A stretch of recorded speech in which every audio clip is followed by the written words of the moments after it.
Good morning, fourth graders. All right, couple of announcements before we get to chapter 8 of Restart. Number one, I sent an email not only to you guys, but to your parents or guardians as well, giving some information. I know Mr. Christian needed something from you guys, so if you could look at that email, there's a link on there.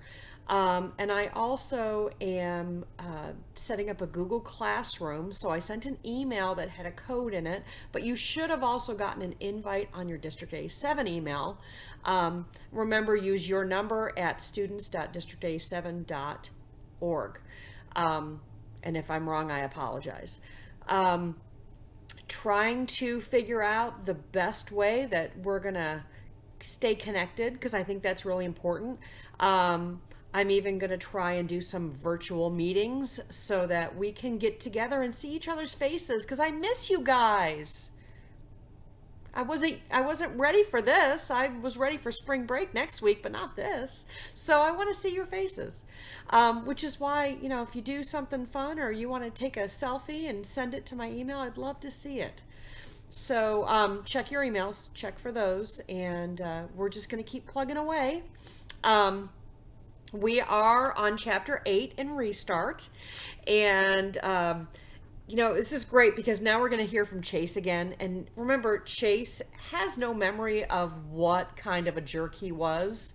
And so everything that he hears about himself, I think he's a little appalled. He cannot believe that he was that kid. So we're going to kind of see what happens. He's now entered the video club, which these kids would have been the kids that he would want to just terrorize the most, and now he wants to be a member of their club. So you can imagine how these kids are not so sure. They're feeling a little uneasy. All right, chapter 8, Restart. The Hiawassee Middle School Hurricanes play a preseason scrimmage against East Norwich on Saturday. I make it a point to be there, not as a player, but as a member of the video club. Mrs. DeLeo put me in charge of athletics for the video yearbook, so the game is as good as a place to start as any. As I climb the bleachers, the flip cam is an awkward weight in my hand. I don't feel like a video club kid. Not that I can recall being any kind of kid. That is supposed to be the site of my greatest glories, yet I've lost all of that.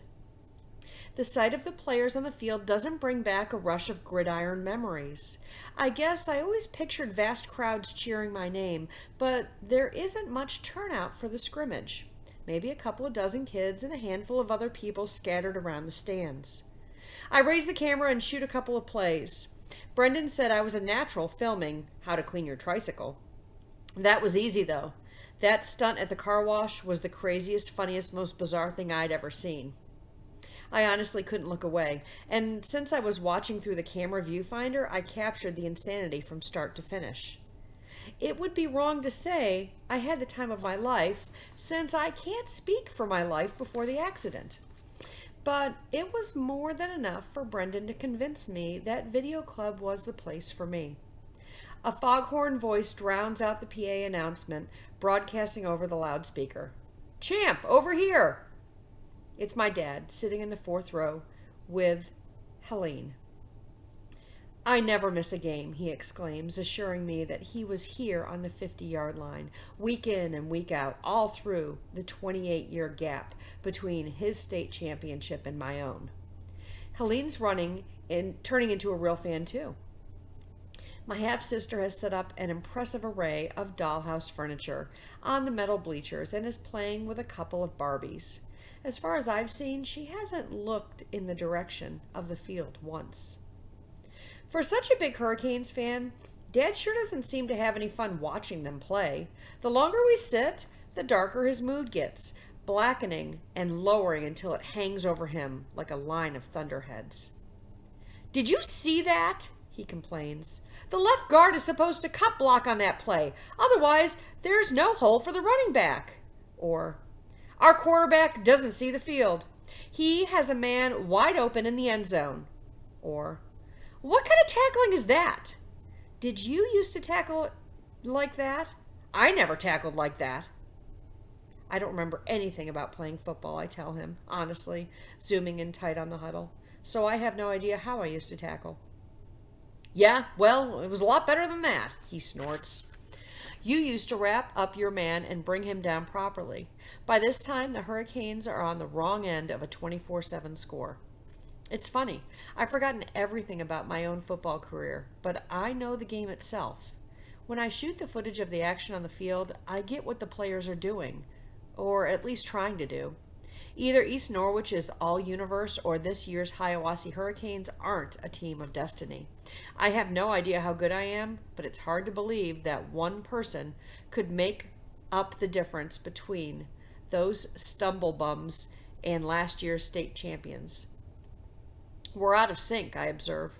The O-line is opening up some good holes, but the backs are never in the right place to run through them. Exactly. Dad slaps me too hard on my bad shoulder. That's what I always say. We've got the talent. Or we do when you're on the field anyway. All we need is the timing. I'm sure it's the first time my father and I have ever agreed on something. I'm sorry, let me go back. I'm sure it isn't the first time my father and I have ever agreed on something, but it's the first time I actually remember. There's another thing amnesia made me forget. It's how much I like his approval. Helene has dismantled her Barbie condo on the bleachers and is bored out of her mind. Daddy, can we leave? Not yet, honey. Dad doesn't even glance away from the field. It's still the third quarter. I point the flip cam at her. Why don't you set up the furniture again? We can make a movie about your dolls. She curls her lip at me. They're Barbies. Barbie can be a movie star, I offer. As she places the plastic chairs and tables with great care, quarterback Johnny Petronas throws an interception that East Norwich runs back for yet another touchdown. That does it for Dad. He goes off on a diatribe against the players, the coaches, even the guys who make the chalk lines on the field. I'm not immune either. He finishes it with, "What are you doing with that camera anyway? You should be in this game, not taking pictures of it. I know you don't remember how good you are, but I promise you, you are that good." I start to tell him I'm only here to cover the teams for the video yearbook, but something makes me swallow the words before they hit air. I understand on a gut level that isn't what Dad wants to hear. Instead, I find myself saying, I want to get back on the field. As soon as the doctor gives the okay, you'll see. I'll be out there. Dad nods, pleased. That's who you are, champ. We're Ambrose men. We're the doers. Other people take pictures of us. Helene acts out entire storylines with her Barbies. I capture it on video, all the while keeping a running game commentary with Dad, who doesn't seem to be a Barbie guy. Surprise, surprise. When I play my footage back to Helene on the tiny screen, she squeals with delight. And there, sitting on the bleachers in front of a bad football game, it happens. I remember. I mean, there's nothing wrong with my ability to remember. I remember everything that's happened since I woke up in the hospital. But before the accident, except for the weird image of the girl in blue, nothing. Until now. It's a flashback of Helene. She's probably what triggered it, because in my memory she's squealing just like she is now. Wait. No. It isn't a happy sound. Her cheeks are red, her face twisted, and she's about to bawl. In the memory, I'm holding a stuffed teddy, her favorite. I remember that too. Actually, I've got the bear in my left hand and its head in my right. I ripped the head off a 4-year-old's teddy bear. Definitely not the memory I'd been hoping for, but still. I remembered something, I exclaim out loud. Yeah? What? Dad actually turns his attention from the game. Something from before the accident. See?